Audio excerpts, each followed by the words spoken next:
Hello everyone, welcome to hashtag step up. आज का हमारा चैप्टर रहेगा 3 questions, class 7th book honeycomb.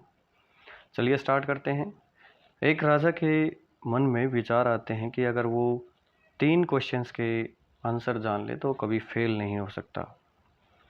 और वो क्वेश्चंस क्या थे? What is the right time to begin something? सबसे ज़्यादा ज़रूरी कौन सा टाइम है किसी चीज़ को स्टार्ट करने का? कौन से वो इंसान हैं जिसको वो सुने? और कौन सी सबसे ज़्यादा ज़रूरी चीज़ है उसके लिए जो वो करे? अब राजा ने क्या किया, अपने जो मैसेंजर्स हैं, दूत हैं, उनको पूरे किंगडम में फैला दिया और वादा किया कि वो एक क्या करेगा, बहुत सारा उसको पैसा देगा जो इन क्वेश्चंस के आंसर उसको बताएगा। अब पूरी जो उसके किंगडम था उसमें से बहुत सारे वाइज मैन उसके पास आते हैं, उन क्वेश्चंस के अलग अलग आंसर देते हैं। फर्स्ट क्वेश्चन के रिप्लाई में कुछ कहते हैं कि राजा को एक टाइम टेबल प्रिपेयर करना चाहिए और उसको स्ट्रिक्टली फॉलो करना चाहिए। सिर्फ इसी से क्या कर सकता है, वो हर एक चीज़ प्रॉपर टाइम पे कर सकता है। कुछ कहते हैं कि ये इम्पॉसिबल है, ऐसा हो ही नहीं सकता कि आप फ्यूचर की चीज़ अभी डिसाइड करके रख दें। कुछ कहते हैं कि जो राजा है उसको हर चीज़ पे ध्यान रखना चाहिए और जो बकवास की चीज़ें हैं उनको अवॉइड करना चाहिए। अब कुछ कहते हैं कि राजा को वो काम करना चाहिए जो सबसे ज़्यादा ज़रूरी लगता है। कुछ कहते हैं कि राजा के पास जो वाइज मैन की काउंसिल होनी चाहिए जो कि उसको हेल्प करे हर एक चीज़ हर एक टाइम पे काम करने में। कुछ कहते हैं कि ये इम्पॉसिबल है एक मैन के लिए, इसीलिए उसको जो वाइज मैन रखने चाहिए। लेकिन इसके अगेंस्ट में कुछ कहते हैं कि ये तो ज़रूरी नहीं कि जो काउंसिल है वो हर टाइम पे राजा के साथ रहे। ऐसा भी हो सकता है कि कभी उसको इंडिविजुअल फैसला लेना पड़ जाए तो वो वेट नहीं कर सकता काउंसिल का। और कुछ कहते हैं कि राजा को मैजिशियन के पास जाना चाहिए क्योंकि वो ही बता सकता है फ्यूचर में देख के क्या काम किस टाइम पे करना है। इसके बाद सेकंड जो क्वेश्चन है उसके आंसर में कुछ कहते हैं कि जो सबसे ज़्यादा ज़रूरी इंसान राजा के लिए वो उसके काउंसलर्स हैं। कुछ कहते हैं नहीं, प्रीस्ट हैं। कुछ कहते हैं डॉक्टर्स हैं। कुछ कहते हैं कि सोल्जर सबसे ज़्यादा ज़रूरी है। अब जो थर्ड क्वेश्चन है उसके आंसर में कुछ कहते हैं साइंस सबसे ज़्यादा ज़रूरी है। कुछ कहते हैं नहीं, रिलीजियस वर्शिप सबसे ज़्यादा ज़रूरी है।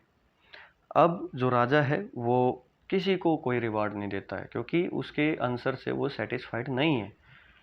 सबके जो आंसर्स हैं वो डिफरेंट डिफरेंट हैं। इसीलिए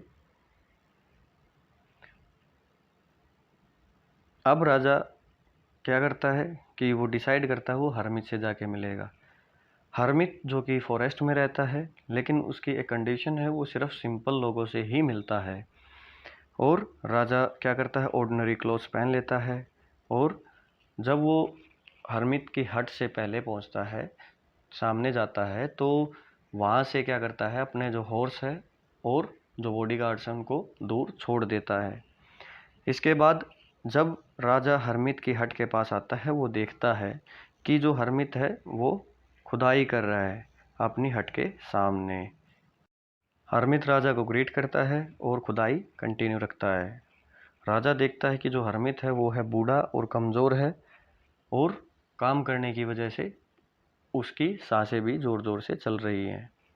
अब राजा हरमित के पास जाता है और कहता है कि मैं तुम्हारे पास इसीलिए आया हूँ हरमित साधु, कि मुझे 3 जो क्वेश्चन हैं उनके आंसर चाहिए कि मैं कैसे ये सीख सकता हूँ कि सही समय पर सही चीज़ कैसे की जाए, कौन से सबसे ज़्यादा ज़रूरी इंसान है मेरे लिए और कौन से अफेयर सबसे ज़्यादा ज़रूरी हैं।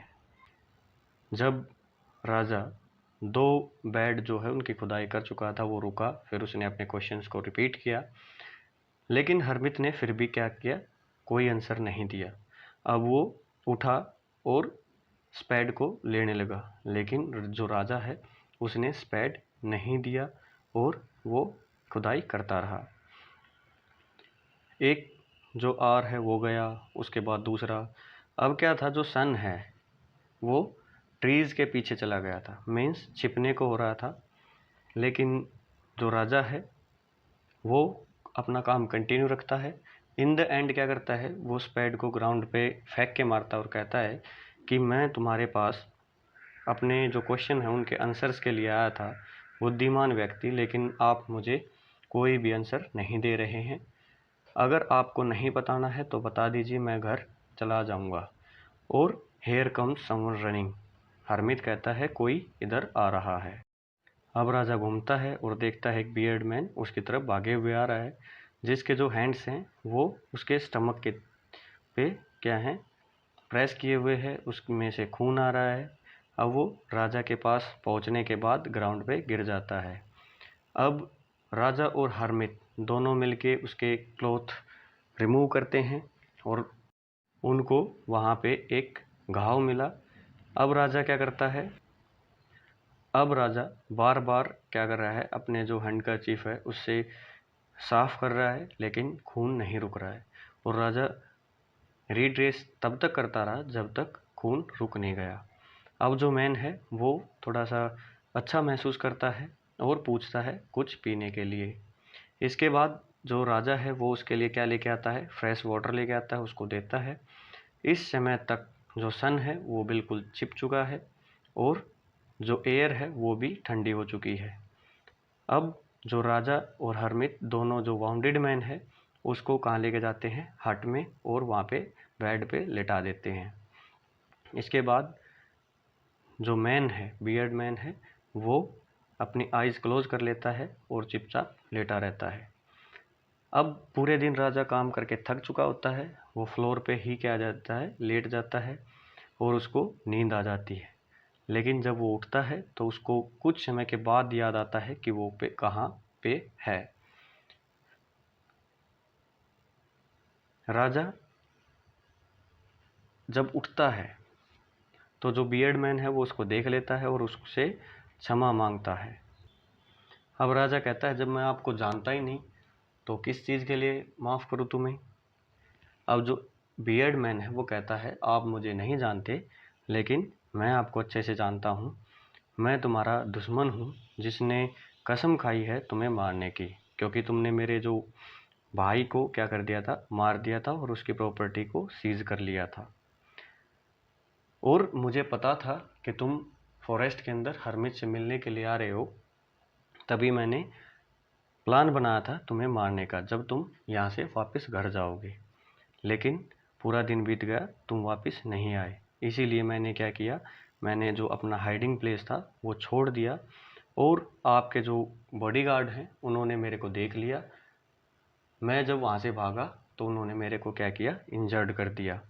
और मैं तो तुम्हें मारने के लिए आया था, लेकिन तुमने मुझे बचा लिया। मेरे जो वाउंड है उसको बार बार रिट्रेस करके मेरे को एक नई ज़िंदगी दी है और इसीलिए मैं आपसे माफ़ी चाहता हूँ।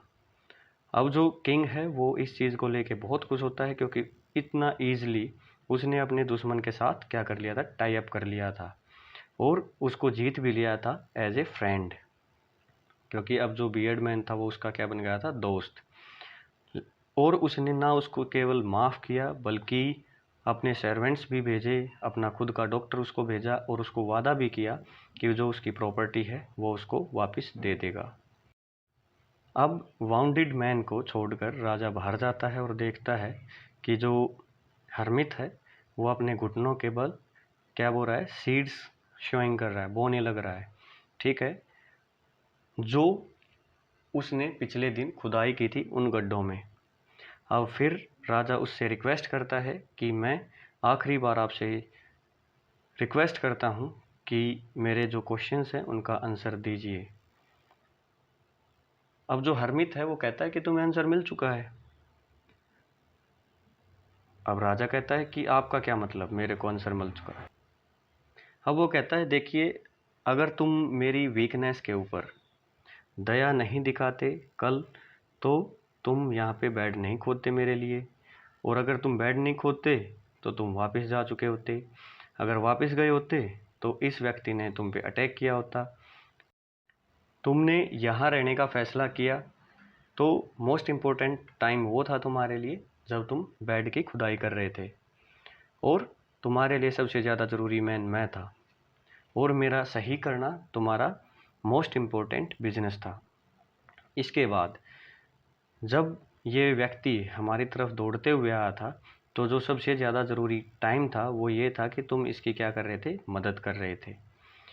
क्योंकि अगर तुमने इसको अच्छे से ड्रेसअप नहीं किया होता तो ये मर चुका होता तुम्हारे साथ संधि किए बिना। सो ये तुम्हारे लिए मोस्ट इम्पोर्टेंट मैन था और इसका सही करना तुम्हारा मोस्ट इम्पोर्टेंट बिजनेस था।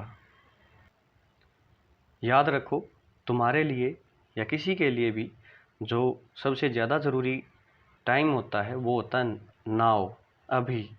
अभी क्या कर रहे हो ये सबसे ज़्यादा ज़रूरी है और इसी टाइम पे तुम्हारे पास कोई पावर है कुछ करने की। और जो इंसान तुम्हारे साथ पर्टिकुलर मोमेंट पे है वो ही सबसे ज़्यादा इम्पोर्टेंट है तुम्हारे लिए, क्योंकि किसी को नहीं पता कि फ्यूचर में क्या हो, मिलो या ना मिलो। और मोस्ट इम्पोर्टेंट बिजनेस वो होता है कि जो तुम्हारे साथ है उसका सही करना, क्योंकि हमें इसीलिए इस वर्ल्ड में भेजा गया है। तो याद रखना, जो तुम्हारे साथ है उसकी ही भलाई के बारे में सोचना, वो टाइम एंजॉय करना, क्योंकि किसी को नहीं पता कि हम ज़िंदगी में दोबारा मिलें या नहीं मिलें। और प्रेजेंट टाइम ऐसा है, अगर तुम्हें कुछ फ्यूचर प्लान भी करना है तो प्रेजेंट में ही एक्शन लेना होगा, क्योंकि भविष्य तो हमेशा फ्यूचर ही रहता है। अभी के लिए इतना ही, मिलते हैं नेक्स्ट वीडियो में। So take care and try to act right now.